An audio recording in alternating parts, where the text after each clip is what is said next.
things I'm really excited to talk to you about is just how our military interacts with our civilian society. But before we get there, what I'd love to do is to just have you talk a little bit about your trajectory through Special Forces and the SEAL program into this situation where you're now a podcaster. I guess you were brought to the world of podcasting by our mutual friend, Tim Ferriss, and what that trajectory, what are the highlights of that trajectory so that we have some place to begin? I was born and raised in a small New England town on a dirt road out in the middle of nowhere. I joined the military when I got done with high school.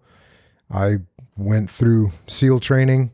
I went in the SEAL teams. It was now 1991 when I showed up at a SEAL team, SEAL Team 1.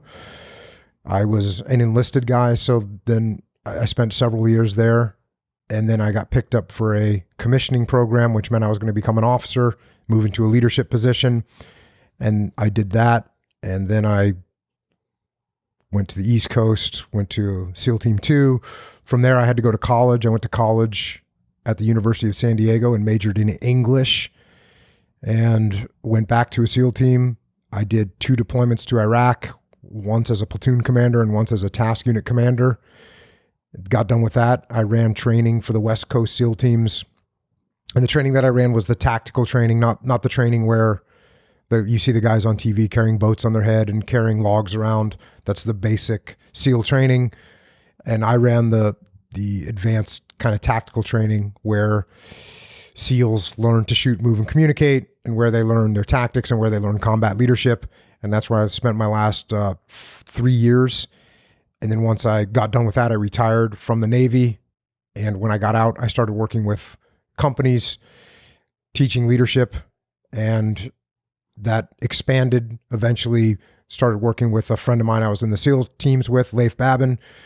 We got a lot of business consulting about leadership.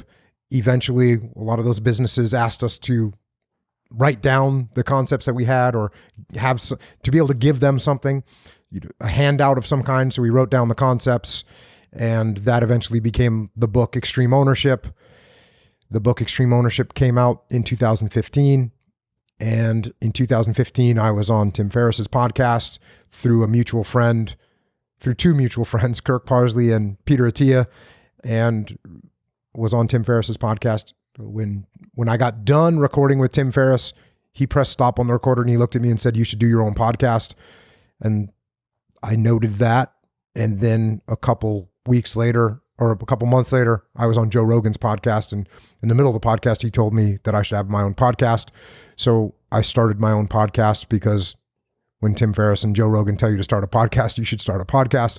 So they told me I started a podcast.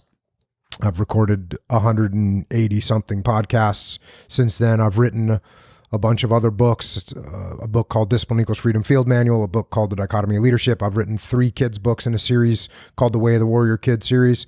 And I've written one book for smaller kids called Mikey and the Dragons.